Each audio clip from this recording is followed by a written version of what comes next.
So, wow, there's so many people here still. I'm really impressed.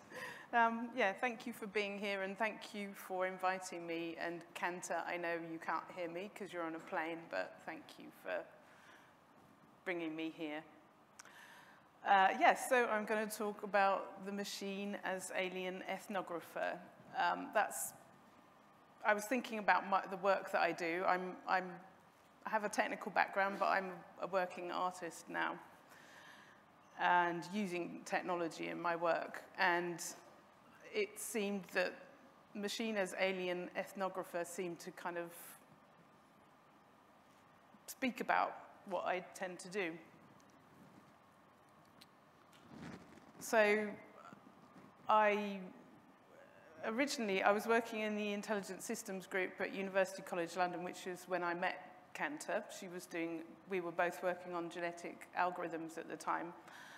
And then I got more involved in the machine vision side of things, and then I spent quite a few years working on 3D imaging of the human body, and then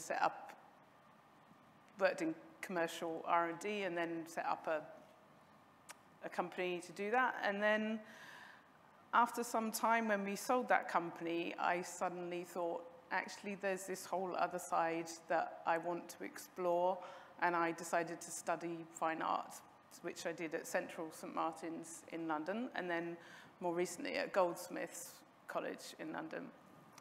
And since then, I've been working as an artist all around the world, mostly festivals and some work in kind of white cube galleries, but mostly out and about in quite unusual locations. So that's enough of me. What I wanted to start with is, you might recognize this. It's an excerpt from an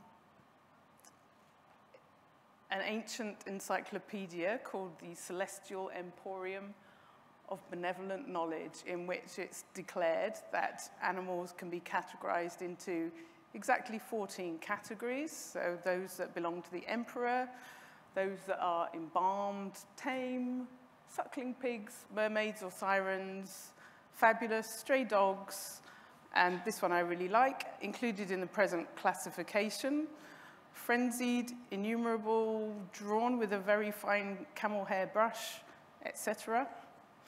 Having just broken the water jug, and finally, ones that from a long way off look like flies. So, so if you recognize that, it may be because it's from an essay by the Argentinian writer Borges.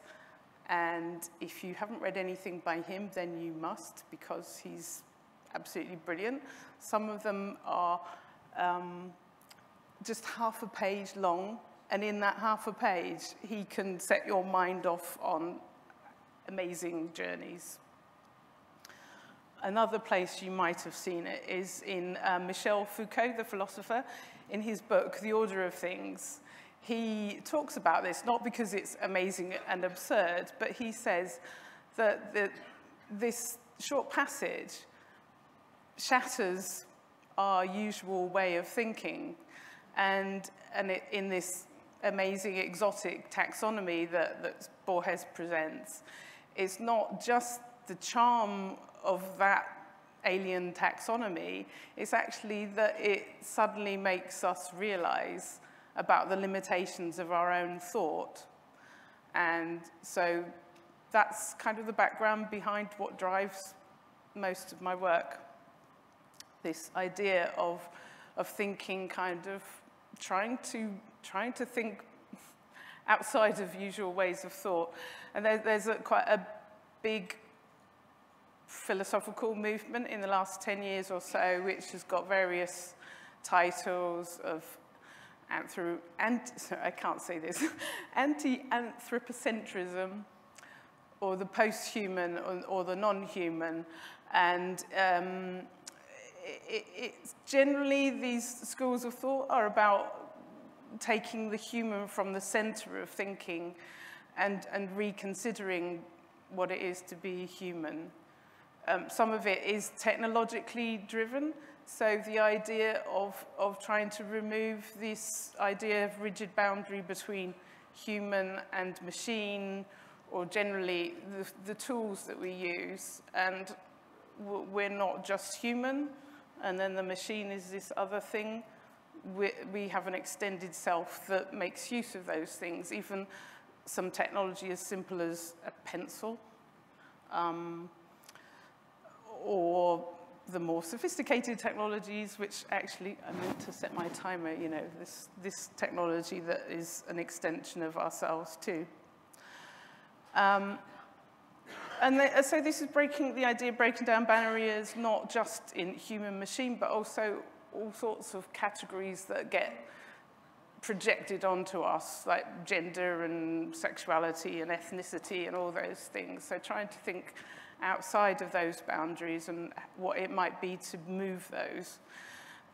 Also thinking about the agency of objects, so not just human as the only thing having agency, but machines having their own agency, and even objects like this having its own agency.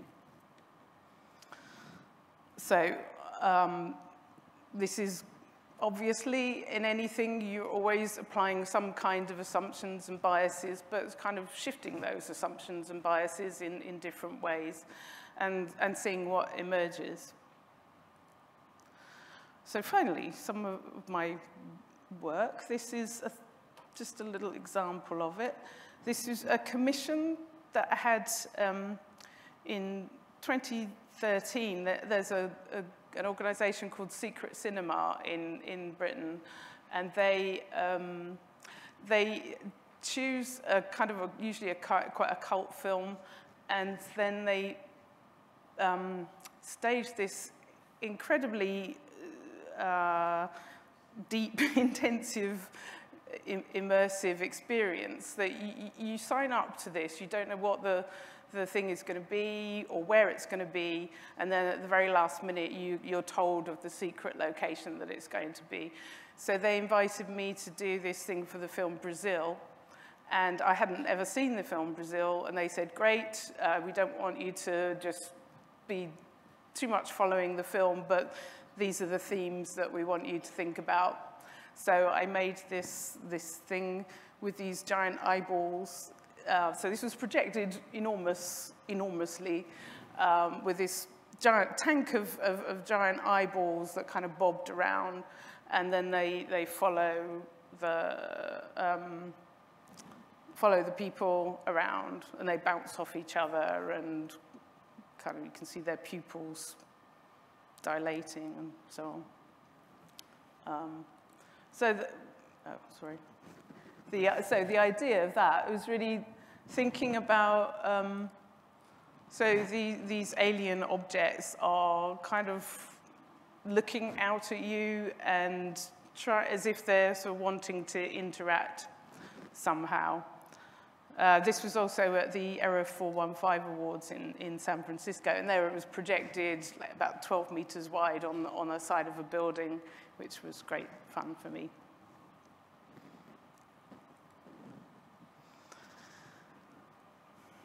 So back to this idea of the machine as alien ethnographer.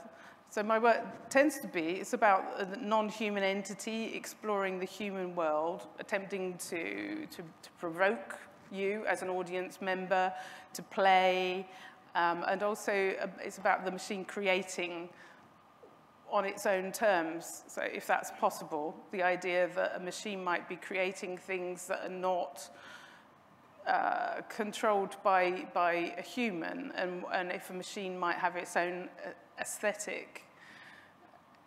So we not quite even sure if that's possible, but it's interesting to think about it. So in doing that, I think I've found computation as an artistic tool has its very particular thing that you don't have with other art media, is that in computation you can do pretty much any kind of transformation that you want to do. And then by because the machine is basically just manipulating a symbol which you can interpret in any way, that automatically makes it possible for things like synesthesia. So you're taking data from one domain and transforming it into a completely different one. So it's just incredibly exciting. It's such a rich area. There seem to be no limits on it. So the tools that I'm using in this, so mostly open source stuff.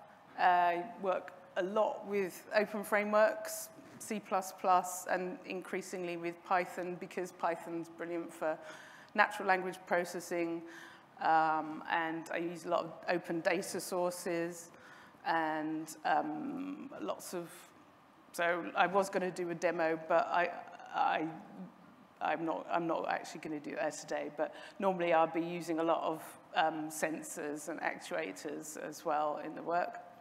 And also, because I don't want it to be just about machines, there's also, or kind of blurring the boundary between a machine and the rest of the world, I also bring in quite a lot of organic stuff, so even rotting organic matter and so on.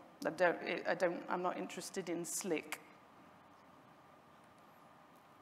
I'm going to quickly hop through these ones because I don't think there's too much time.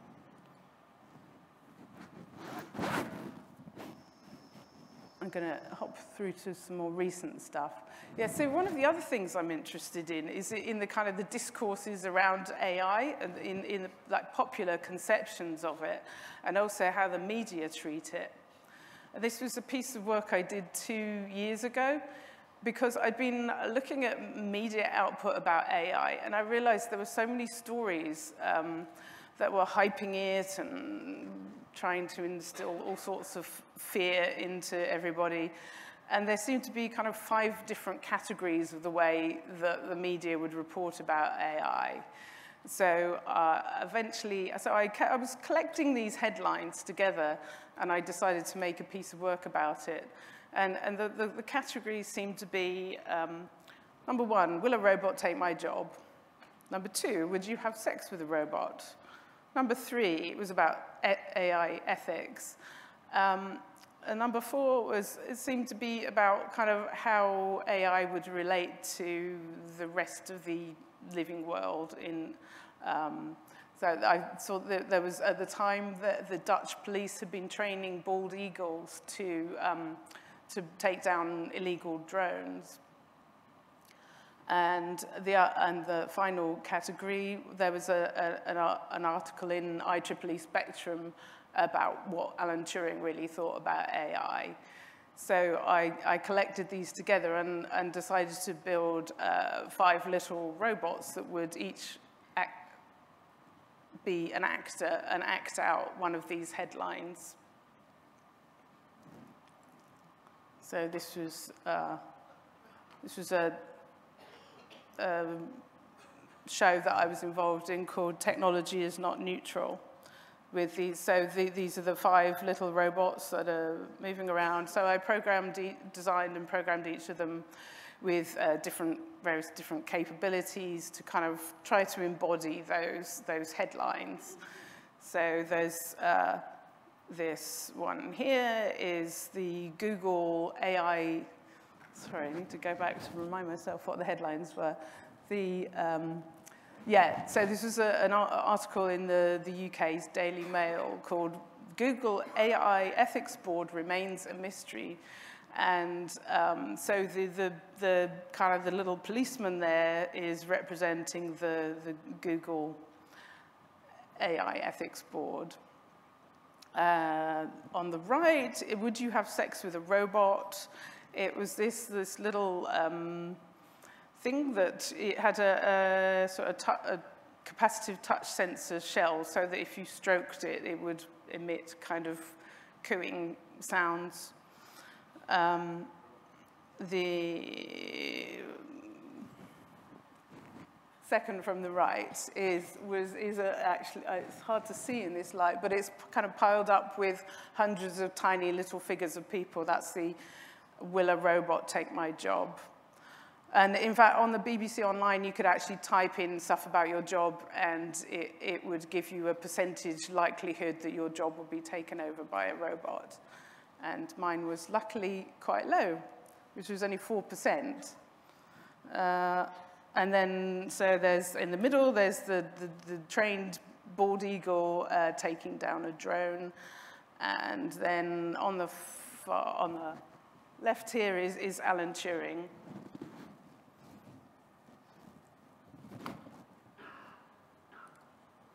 So they would interact with each other, sort of follow each other, and have confrontations. And in the end, actually, they were running for 3 months, and they ended up being quite, I kept having to go and repair them because they got quite battered. And children quite like to grab and pick them up as well, which was fine. It's one of the hazards of doing public artwork. So this is what I'm going to go into in quite a bit more detail. This is a work that ongoing work that I've been doing for the last year and a bit. And the idea is that there's this machine that has built itself from all sorts of discarded parts, and it's then trying to explore the world in which it's found itself. So it's, with its camera, it's looking around, and it's tasting what it sees in the world. And then in response to that, it writes poetry.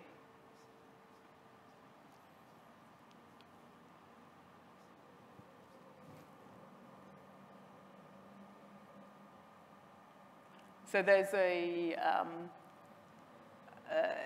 it's projecting its poetry down onto the floor, and those taste meters are showing the different taste levels of what it's seeing. So I trained a neural network to associate. I trained it with video clips of.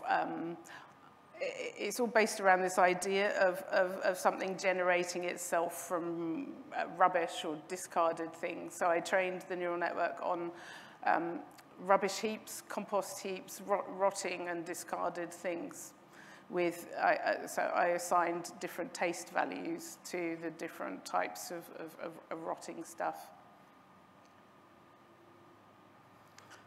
And then based on those values, so there's salty, bitter, sweet, sour, and umami. It takes those values and uses those as input to choose what words it's going to use when it's writing the poetry. So in this version, I used a genetic algorithm for the poetry, but I've been working on using Markov models now, which actually works. It makes slightly more human intelligible poetry than the genetic algorithm was doing. So it projects the poetry onto the floor, and it also has a little thermal printer for printing it out too. And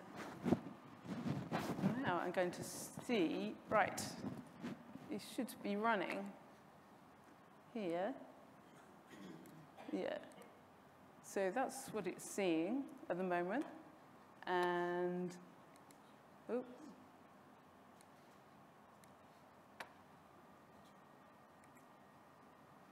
Yeah, so you can see this is the output values from the neural network up there. And at the moment, you're quite sweet and quite umami. So that the number 2, so top one is salty, then sweet, then bitter, then sour, and then umami. And that's interesting. Yeah, the left and the right side are slightly different. And then on the right here, I have to say, I'm sometimes when I see what it's writing, I'm quite embarrassed. But it seems to be safely not too... There are some words in here so I've fed various different books into it, and some of the vocabulary is a little bit risque, but at the moment it's not. That tends to be the salty word. So actually at the moment salty is quite low, and so it's not too sexually explicit.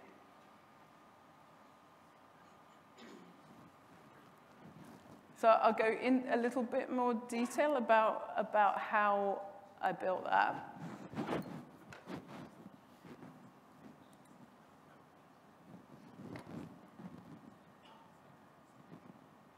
Oh, that's another version of it. Well, actually, we built it in a big warehouse, and we invited people to bring in old bits of technology, and we built this enormous heap. So the heap was about that high and about 4 meters long, all sorts of ancient computers and junk.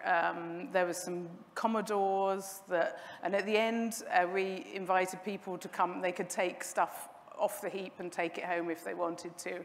Everybody wanted these old Commodores, but actually they weren't available because the person who donated them wanted them back. But lots of people were coming in and looking at all the stuff in this heap and saying, wow, I used to have one of those phones. And they were really enjoying just looking at the junk in the heap. So this is the kind of general structure of this machine, and it's based quite a lot on Daniel Dennett's view of the human consciousness. So this idea that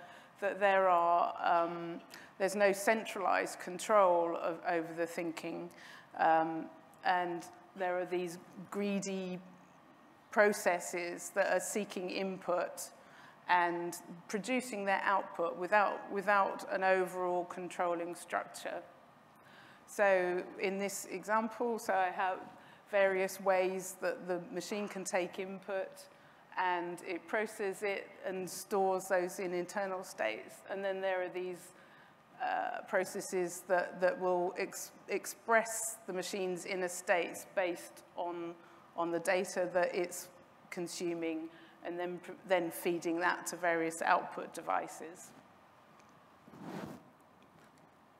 So in the various perception modes, these are some examples. So I'm taking input from the webcam there, compressing it, and then feeding it to the neural network, and which produces the taste values, which are stored, and then those are picked up and used when it's expressing itself.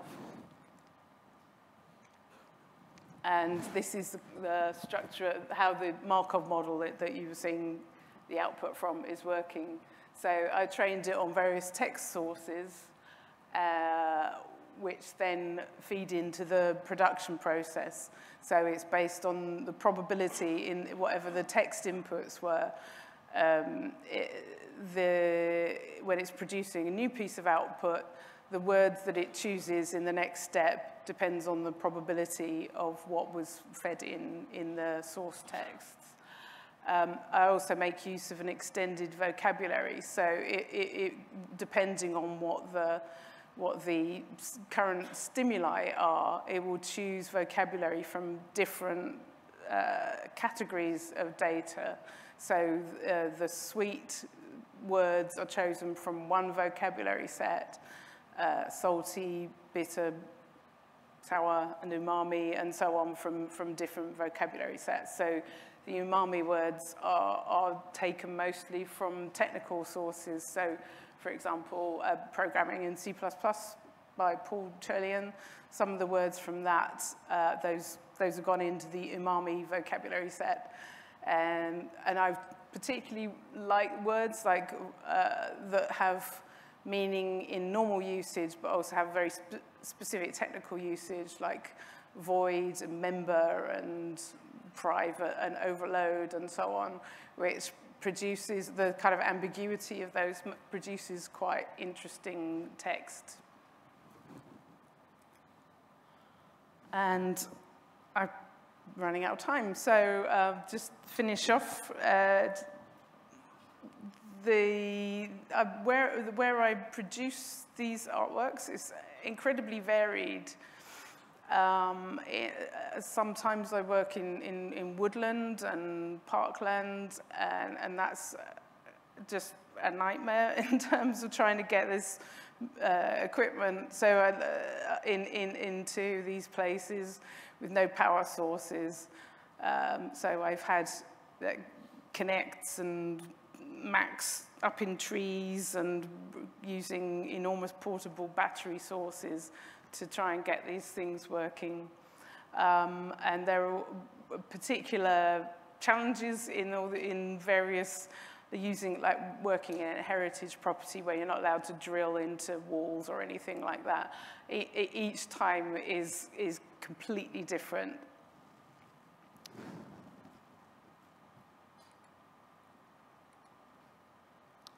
And so, yeah, I'm going to close here. So generally, I'm working using art as a kind of a tool for critically analyzing things and trying to see things from a different viewpoint. And being here this week, I realize as a consumer of open source stuff, I feel the need to put something back into that ecosystem. Not quite sure, I mean, apart from doing bug reports and stuff like that. And yeah, the last thing I wanted to say is actually a quote from an Italian philosopher she said that this idea of the thinking of the post-human, it's an opportunity to empower the pursuit, so this is a direct quote from her, to empower the pursuit of alternative schemes of thought, knowledge, and self-representation, to think critically and creatively, so to develop a more sustainable relationship with the planet and its other inhabitants. I'll finish there. So thank you for listening.